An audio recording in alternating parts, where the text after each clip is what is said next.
All right, everybody, welcome into KBO Chats Live. I'm Sam Pasco alongside Eric Halterman, and this is rotowire.com. And as you can see, as the hat it says, it's going by your KBO on. Wait for it. Rotowire.com. There we go. Eric, how are you feeling right now? We got a brand new slate of KBO games. We got a great series with the Bears and the Dinos. How are you feeling with this week's KBO action? Yeah, looking forward to it. I'm getting increasingly happy that we're focusing on the KBO, given everything that's going on with MLB these days. It's nice to be very invested in some live baseball. So For sure, a should be lot of another good week. uncertainty with Major League Baseball. We got our KBO action 6 of the 7 days a week. And when you get into KBO, you got to know who's good, who's bad. And that's where we start with our power rankings here, or your power rankings here, as I might have a couple of disagreements. But week 6 power rankings, we're now really getting into the season here. So a lot of the season samples, players with good stats or bad stats, are now more reflective of their actual ability in the KBO. So if we take a look at your top 3 teams, we got the NC Dinos, Deucin Bears, and Kiwoom Heroes. Let me get your thoughts on the Dinos and the Bears here, because the Dinos have been atop the standings for a while now. Are you still confident in them at the number 1 position? Yeah, I mean that could change. They're playing the Bears this next series, and that's going to be a great one. If the Bears can somehow sweep, I might shake things up. But everything the Dinos have done so far, I mean they're outscoring their opponents by 3 runs a game on the season. Wow. That just doesn't happen. As you see in their last week, I think they're scoring like over 10 runs a game. They've just been posting some silly numbers lately, so I'm quite confident in them at the moment. The Bears have moved up based on a good week, and they're a very scary team. They've reached 5 straight Korean series. They could definitely do so again. I really see a tier of 3 teams right below the Dinos. I think the Bears, Heroes, and Twins are all quite close. The Twins fell 2 spots to 4th because they had somewhat of a poor week, going 2-4. But the gap between them and the Bears is quite small. The Twins actually have the best run differential out of those 3 on the season. So really, I think you could go anyway, 2 through 4. But the Dinos are cut up above everybody. Just they've been putting up numbers I haven't seen. And you got Chang Mo Koo here, winning Player of the Month for the month of May in the KBO. You think is that level of production sustainable, or do you think we could see some regression from him from a fantasy standpoint? You're definitely going to see regression when you see a 0.66 ERA. I don't think anybody's expecting that to happen over the course of the season. But given the way he started, I would expect him to be right up among the ERA leaders, the leaders of pretty much everything on the pitching side by the end of the year. He was good last year. It was really only his first good season, though, because he's still quite young. Last year, I think he had about a 3.20 ERA. I think he's got a good shot to break 3, maybe even be in the low 2s. But obviously, I think you expect some regression. I mean, nobody can give up. I think he's given up 3 runs in 6 starts or something absurd. Yeah, that's ridiculous. not going to happen. There you go. If I read, then I would know actually those stats if I just look at the screen right in front of my face. There we go. Trying to make it easier for people right here. We're zooming in. We've had some feedback. We want to make sure we zoom in so you can see the full screen here. So now moving into the middle of the pack now. So you got the Dinos, the Bears, Heroes. You mentioned the Twins now, them kind of falling from grace last week at number 2, now all the way down to number 4. And then you have them, the Kia Tigers, 15-15, and then SK Wyverns, 10-19. This is an interesting group here because the Kia Tigers, they have Preston Tucker. They started hot, now right in the middle of the pack. SK Wyverns, they started cold, but now up to 10-19. Still kind of a questionable run differential there.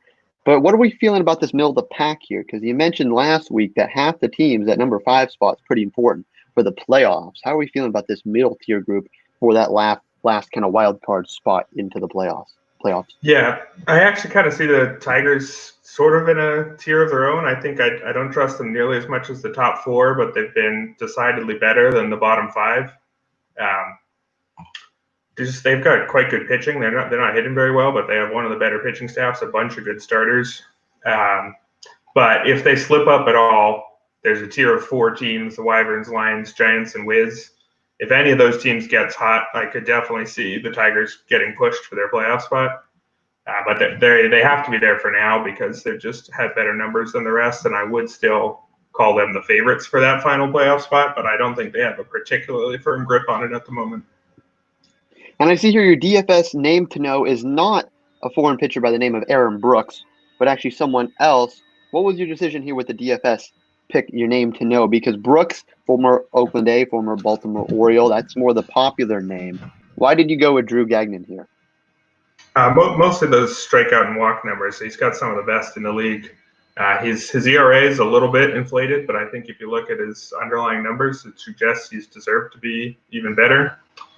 So he's somebody I expect to put up even better numbers going forward, just because you don't see a combo of 29% strikeout rate, 5% walk rate too often. That's among the best in the league. All right, now wrapping up. Brooks is good, but not quite as good, at least in those two categories. I like that. So wrapping up now, the best of the rest. You mentioned the Samsung Lions, Lotte Giants, KT Wiz, and where are our Eagles? There they are at number 11. So bad. So bad. I don't even know what to say. That run differential. Oh my goodness. What is going on with this Eagles? Are they even considered best of the rest, or are they just completely out of it right now? Still the only team with only single-digit wins. What is going on with this bottom seller of the KBO right now? Yeah, I mean, there's a reason why I ranked them 11 out of 10. I couldn't think of any other way to signify how big the gap was between them and the rest. 14 losses in a row. They got outscored by nearly 10 runs a game over the weekend. They're not even coming close to anybody. I'm pretty sure they haven't even been within one run in any of those 14 games, and they've been within two just once. They're not even close. Like I said, there's basically no players that I'm ever considering on the Eagles these days. And it seems like there's no players the Eagles are considering either, because they just sent down 10 members of their roster yesterday or today. Mm-hmm. So that's not a thing you do when things are going well. They fired their coach. They got rid of most of the coaching staff and nearly a half of their entire team. If there was promotion and relegation in the KBO, you'd definitely be seeing them relegated. They're just nowhere close to the rest of the pack right now. Yeah, almost more like a minor league team right now, how much they're being beat up on. 14 games in a row. I really didn't think the Dinos could sweep them. I thought, maybe the Eagles could at least have a chance, just something. But no, we see them at 14 in a row, have all that turnover on their roster. And let's now talk about who they're facing this week, transitioning now into this week's games. Because I had a pick on them. Where are we here? Daily lineups. It's that easy on rotowire.com. Who they're facing, because we have two Americans facing off in this game, in Warwick Saffold and Adrian Sampson.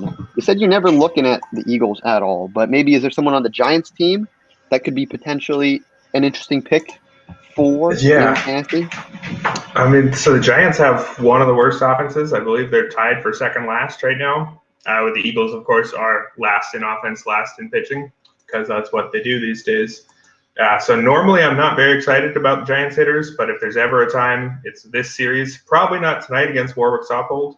I think this is the Eagles' best chance at a win in the next 10 games, because their next 3 series come against the Bears, Twins, and Dinos. So if they're not going to get a win or two against the Giants, you could see ridiculously long losing streak. Even Saffold, though, isn't a guy that I particularly like. He's got a good ERA, but his strikeout rate is under 12%. And again, he plays for the Eagles, so what are his odds of getting a win? Probably not very high, even against the Giants. And he's priced as if he's a top-tier pitcher, and his ERA suggests that he is, but he basically doesn't do anything other than limit runs. So because he's decent, I'm not all that interested in Giants tonight, but I would expect to be owning some Giants the rest of the series.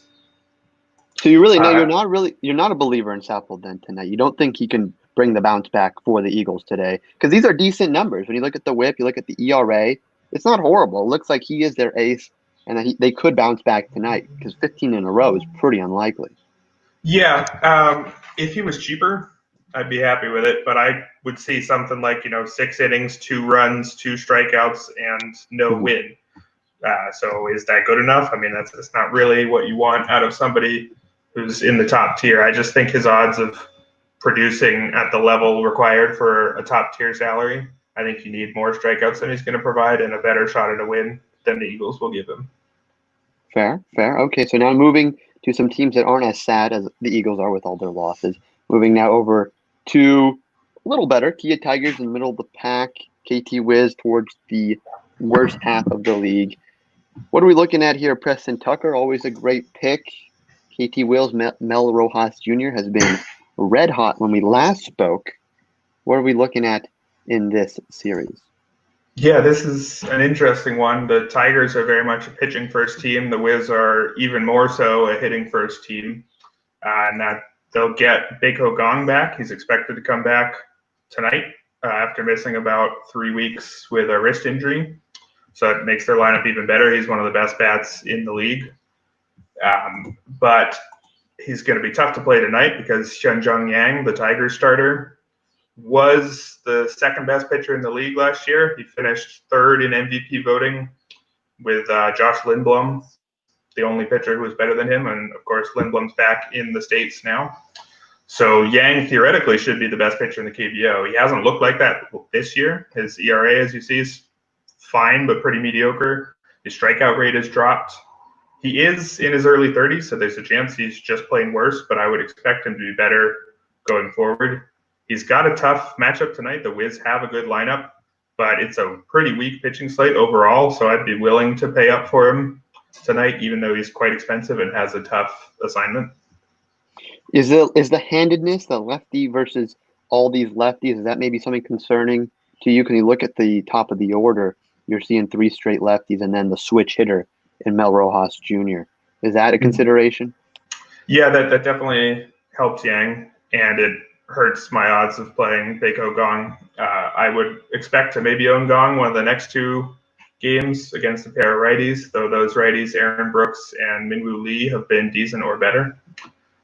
On the Tiger side, Preston Tucker, who you mentioned, he's worth owning pretty much every night. And their cleanup hitter, Hyungwoo Choi, is not quite as good, but he's pretty cheap on FanDuel. And the Wiz are running out 3 weak righties in a row, so I would expect to own quite a lot of Preston Tucker in this series. Yeah, gotta love yourself some Preston Tucker. When you look at those numbers, the production he's had, he was supposed to be a great prospect and a great player for the Houston Astros, but he bounced around. Now his brother, Kyle Tucker, who's still in the States, is doing a little better than him. But in the KBO, Preston Tucker is a guy to know. When you look at those RBI numbers, he's consistently racking in those RBIs each and every night. So definitely a consideration tonight. Moving back over to our lineups. Probably the best series, I'd say. I think clearly the best series. Maybe you have a sleeper series here, but we got the Deuce and Bears and the NC Dinos. I'm looking forward to seeing who's going to win this one because these are the 2 best teams via your power rankings. How are we feeling here? Who's going to come out on top when you got Jose Fernandez on one side and Aaron Altair on the other? Yeah, it's not only the best series of the week, I think it's the best series of the season. These guys have played once already, but it wasn't quite so clear that the Dinos were definitely the best team. I think this is the best series we've seen so far, and we're going to get each game televised on ESPN, which is huge. I think that's going to be a lot of fun for KBO fans. Tonight's game will be an interesting one. Got 2 pitchers that I don't trust much at all. Jae-Young Jo, he's a rookie. He's never pitched in the KBO before, and his Futures League stats are not very good. I think he's thrown 15 innings, struck out 10, and walked 10. So he wasn't even good in the minors, and now he's facing what's by far the league's best lineup. I would expect the Dinos to have a huge night tonight, and I'm all over pretty much every single player in that lineup in this one. The Bears don't really have great pitching all season. Raul Alcantara has been okay, but I wouldn't trust him against these Dinos. So I'm pretty much going to be happy owning most of the Dinos most nights. The Bears have an awesome lineup in the top 3 in most stats, as you see there. Sung-Young Choi for the Dinos tonight is not he's one of their only weak starters. I'm not intimidated by him at all. The problem is the Bears are so left-handed, and there's so many starters tonight worth stacking against. So I don't expect to own a ton of Bears tonight, though I wouldn't get mad at anybody who does. The Dinos will be throwing 2 righties in the next 2 games, but they're 2 of the better righties in the league in Drew Wachinsky and Mike Wright. So also in those games, I'm not sure if I'm owning a ton of Bears, even though they're quite good. But it's going to be a battle of two great teams. I think it's going to be 3 fun games to watch, even if tonight is going to have some weirdly weak pitching. But hey, I guess if you like offense, tonight could be quite a high-scoring one.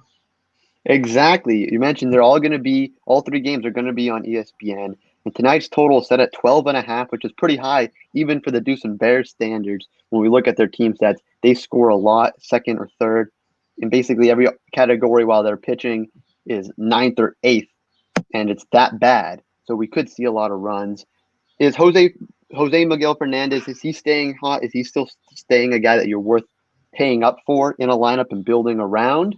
Or are we thinking maybe skip him this series because of all those great starters you just mentioned? Yeah, I'm still a big fan of his, but he is priced appropriately, and none of the matchups are awesome. You could throw him tonight against lefty if you don't care about the platoon disadvantage. Um, he's probably not going to be the best value among those top tier players, but he's so good that he could well get 2 hits any given night. So I don't hate him ever, but it's definitely not the best series for Miguel Fernandez. As you can see, he's been less absurd the last week, but Yeah, hitless. his season numbers are still insane. So Yeah, hitless against Kia in that last game and only 2 hits in those other 2 games. So maybe he's cooling down, someone to avoid potentially. And moving on to our second to last series, we got the Kiwoom Heroes and the Samsung Lions. I'm not really sure what to make of this series. So look at the records, you would think, okay, Kiwoom, they have the clear advantage, 17 and 13 compared to 13 and 17. But the Lions have kind of been hot lately, and when you get Buchanan on the bump, I know he just went last week, but maybe they could put something together and be a competitive team. What are your impressions on this game?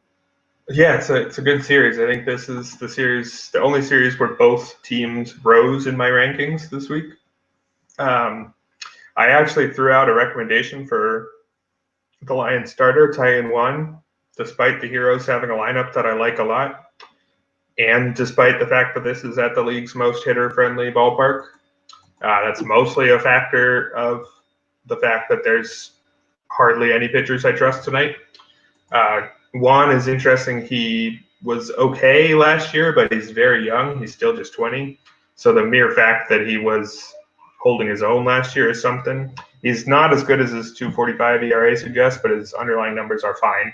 So he might be able to shut down what's a very good Heroes lineup. I don't trust the other 2 Lions in this series at all, Jung Hyun Beck and Daewoo Kim. And again, given the very hitter-friendly home park that the Lions have, I would expect to own quite a lot of Heroes pretty much in any game. Um, the Heroes, their pitcher tonight, Young Gun Joe, is very inexperienced. He's got, I think, less than 10 career KBO innings. So I'd be happy to own some Lions tonight, again, with the league's most hitter-friendly park definitely being a factor. But they're throwing Eric Jokic on Wednesday and Won-Tae Choi, who's not quite at Jokic's level, but is one of the better pitchers in the league, on Thursday. So I think I'd stay away from the Lions the next 2, but I might be interested in them tonight. Tyler Saladino for the Lions is a name worth paying attention to. He was pretty terrible in his first 14 or so games. I think he had an OPS under 500, but in his last 13 games, he's got an OPS of 1269. So he's been right up there with the best in the league, even though his overall numbers don't necessarily show it because he started so poorly. He's given the Lions the kind of performance they'd expect out of their one foreign hitter recently. So in that very hitter-friendly home park, he's an interesting guy, at least tonight. Yeah, no, I remember Saladino kind of starting cold and not being a big fantasy impact. But now when you look at his last couple of games here, out through June and maybe even a week back, you're only seeing 1, 2, 3 games where he doesn't have a hit. Is he a power guy at all, or you think that could come up? We're seeing 3 home runs in this great span. Do you think is this a guy that can kind of get acclimated and then actually discover some power and really become a star player in the KBO? Yeah, I don't expect him to be a big power guy, but I expect him to be a decent power guy with his numbers propped up by his home park. Um, yeah, he's also still quite cheap. I think, especially on FanDuel, he's very cheap, and on DraftKings, he's useful because he plays, I think, third base and shortstop is what he's eligible for there. which are two shallow positions. So he's somebody I've been turning to a lot more lately. So we got a little utility bat here, projected for some more home runs, especially considering that home ballpark, like you said. And now our last series here, we have, where are we here? We have the SK Wyverns and the LG Twins. The Twins, I'm not sure where you make of them right now in terms of long-term contenders, but they have a pretty good pitcher, Casey Kelly, on the bump tonight. Kind of a scary ERA there, but would you expect them to pull away with a victory, or you think maybe this hot Wyverns team could kind of get some momentum? I would be on the Twins tonight. I think Kelly's a lot better than his ERA showed. He had very good numbers last year, and his strikeout rate's actually gone up. He's had a couple blow-ups that are keeping his ERA high, but I think you can be pretty confident in him. Even the improved Wyverns still aren't all that good. So I'd be pretty happy on Kelly tonight, as well as Tyler Wilson in the third game of the series, who similarly has an ERA that doesn't really reflect how he's pitched. And the Wyverns, again, like I said, they're better than they were, but their pitching isn't that great. I don't trust Kyung-Wook Lee tonight. I'd be happy to stack the Twins. That was one of my recommendations for tonight. Stacking the Twins lefties, Roberto Ramos and Hyun-Soo Kim specifically. I like that. Yeah. No, I was just going to say, because when you look at their team stats, their pitching and their hitting isn't still ranked that high, even though they've maybe picked up a few games since their beginning. But go ahead. Yeah, I was going to say they have a couple hitters that I'm happy to own sometimes. That would be Jamie Romack and Jung Choi. But they're both right-handed, and they're facing three righties who are decent or better in this series, so I probably won't end up with them. Although there are a couple guys that I've been at least open to owning for the first time. There was quite a while where I had the Wyverns as infrequently as I had the Eagles, but those two are at least worthy of consideration. Yeah, Wyverns and Eagles were once compared as both as the worst teams, but now they've trended in the other way. So that's all 5 series we are looking at right now. We talked about the power rankings, who's good, looking forward to this Dinos-Bears matchup, and maybe even this Heroes-Lions ones is some good action in case you're just watching the KBO for fun. If you are, we got some great resources just for you to check out as well about team stats and everything going on.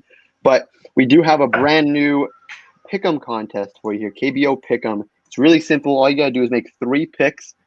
You enter your email address. We got a little video for you too. And you kind of make your picks and talk about, who you think's going to win. And then you can try to build a streak. As long as you get 1 out of your 3 picks correct, your streak continues. And then a streak of 3, you get a Twitter shout out. And a streak of 7, you get a 1-month free RotoWire MLB subscription. So we're already getting a lot of signups right now. You can hop on. Right now it's on Twitter at RotoWire KBO. And I wanted to quickly talk about the 3 picks I'm liking and what we're liking right now. Eric, I want to get your thoughts on these. Mm-hmm. But let's see what we're thinking of. First up with that Eagles-Giants series we talked about.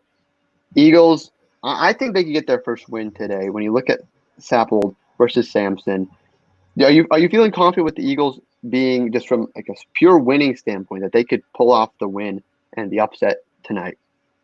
Confident? Absolutely not. It's their best chance at one in a long time. Sappold's their best starter by far. The Giants are not a team I have much faith in. You look at Adrian Sampson's numbers. Again, his season was delayed because he had to go back home to be with his dad, who passed away from cancer. And then he had to come back and have a 2-week quarantine. So he had a rough start to his season. He looked okay. His first start was televised, and he looked okay through a few innings before having a bit of a rough patch. But his overall numbers are not that good yet. So if there is a time for the Eagles to win, this is the game. But like I said, you can't ever be confident in this team the way they're playing lately. Yes, definitely not confident in the traditional sense.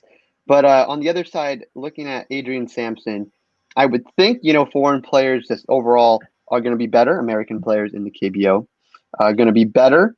Sampson numbers maybe don't quite reflect that right now. How are we feeling in terms of the total? Do you think these 2 guys can limit the run scoring production to under 9.5 runs? Probably. It's 2 of the worst offenses in the league. That is a pretty low over-under. but I think it has a pretty good shot of being under. I don't trust either of the offenses to put up a big number. I would trust other offenses to put up a big number against Samson, but not the Eagles. And of all the Eagles pitchers who might, not give up many runs, it would be Sopel. So I think I like the under there. All right. And now that's our 2 picks. And now we got one more pick, the Wyverns and the Twins game. I'm going with the Twins here on the money line. And you agreed that you're feeling the Twins in this series. Are we a believer in Casey Kelly tonight? Because that ERA at first made me go, no way. Yeah, no, I think Kelly's got a track record. He's a former first-round pick in the major leagues, and he was, like I said, quite good last year. I think it's just a couple early blow-ups. I mean, ERAs can be less representative even now. I mean, we are over a month in, but it's still pretty early. And given that the Wyverns offense, even though they've been better lately, is still mediocre, I think Kelly and the Twins are a good bet, especially because I don't trust the pitcher for the Wyverns either, Galmuk Lee. I like that. We got a comment here. Wyverns are +2 at -110. Is that a value? Do you think the Wyverns can keep this game close at all? Because if you look at their offense, I'm worried that they're going to be able to even score 3 runs. Yeah, that's a tough one. I mean, especially given the way I think about things, I generally don't think this team is either going to win or lose by 1 run. Mm-hmm. I think they're going to lose. One thing to keep an eye out there, though, if you are interested in the Wyverns, is Jung Choi, who I mentioned earlier, one of their better hitters, but he's been limited to pinch hit duty the last couple games due to a minor hamstring problem. Their odds definitely would look a lot better if he's in the lineup. So if you're interested in that bet and are able to stay up till the last minute and see the lineups, that's definitely something to keep an eye on. Yes, that's maybe a little bit more difficult because of the time zones and all that compared to Major League Baseball, but it is worth it if you're looking for a little sleeper pick that can maybe, be that difference maker in your lineup. So that's what we're looking up. As always, be sure to check out KBO PICK'EM. The link is on our Twitter at RotoWire KBO. If you're watching on YouTube, it should be in the description as well. It's that simple. We just gave you 3 picks right now. Hop in there and see if you can get a streak of 7 for that 1-month free RotoWire subscription. We are just out of time, just about out of time. But we do have one Twitter question from all you little Twitter birds out there. Which player has been the surprise of the season in the KBO so far?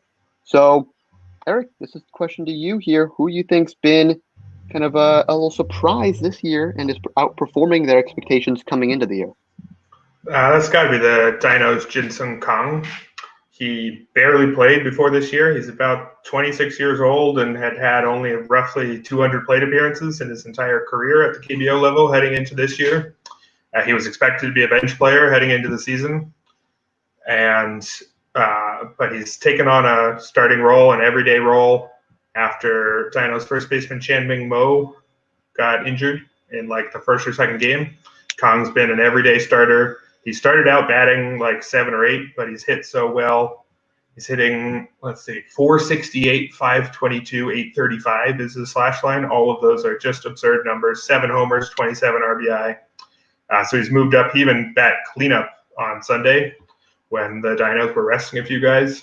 But he's somebody I was owning almost every day for a period earlier in the year because DraftKings, for some reason, had him listed as a catcher. He had caught a single inning in his career. He was very much a first baseman / outfielder, but you could get him as catcher, and he was the best hitting catcher in the league and incredibly cheap because he was a complete nobody heading into the year. His price is rising, and he's now correctly listed as a first base / outfield, but he's still, like I said, he's hitting over 450, on base percentage over 500, slugging over 800. These are ludicrous numbers, right up there with the best in the league. And he's priced like more or less an average starter at this point. So that's definitely him. He's completely out of nowhere. I don't know really his background or story. That's something I'd love to see some of the reporters who are more plugged into the KBO dive into because he's definitely been the story of the year for me. I like it. We'll have to see if he can maintain those crazy numbers. Probably not, but you never know. It's the KBO. We could see some crazy stuff. That's going to take us to time here. Hope you enjoyed today's show. as always, check out rotowire.com. As you can see on the hat too, KBO on rotowire.com. Check out Twitter at RotowireKBO as well. Eric, anything else to leave the KBO fans with? Just really excited for this Dinos Bears series. I think it's the first time we've got 3 games in a row of the same 2 teams, and it's the 2 teams you'd want to see. Yeah, there you go.